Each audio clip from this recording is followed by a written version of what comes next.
Emeka Egbuka scored more fantasy football points, 89.9 half PPR points in the first 5 weeks of the NFL season this year than he did from weeks 6 through 18 at 74.3. Absolutely incredible start to the year. You think that you have absolutely hit a home run in your Dynasty rookie draft, and then the wheels absolutely fall off. Towards the end of the year, he's averaging 3 points, fantasy points per game. In week 18, 1.3 fantasy points. There's a lot of variables that went in here to Egbuka not producing at the level that we thought he was going to based on the first several weeks of the season. Now moving forward, Mike Evans, does he retire? Does he come back for another year? I don't think he plays anywhere else other than Tampa.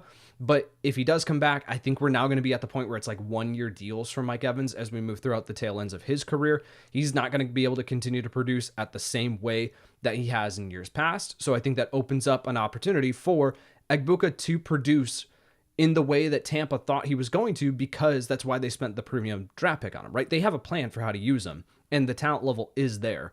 I preach this all the time when talking about dynasty players, that dynasty buy low opportunities are created when expectations are not met.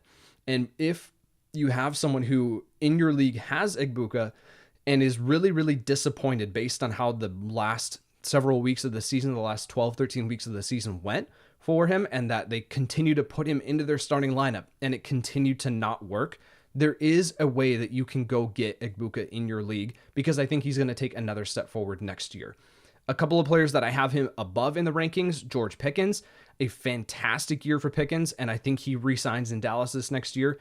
But there's a world that he doesn't. He hits the free agent market, he wants to cash in, and ends up in a situation that's much, much worse than what he had in Dallas this year.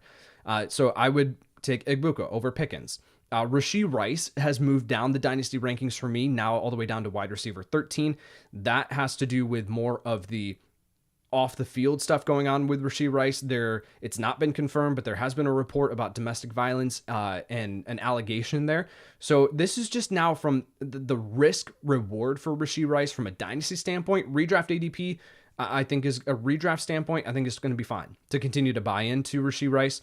From a dynasty, it's just getting to the point where I'm going to be a little bit concerned. I would take Egbuka over Rashee Rice. Can you trade away Rice in your dynasty league? Go get Egbuka plus something. Garrett Wilson, Ladd McConkey, Chris Olave, Brian Thomas Jr. I would take Egbuka over all of them.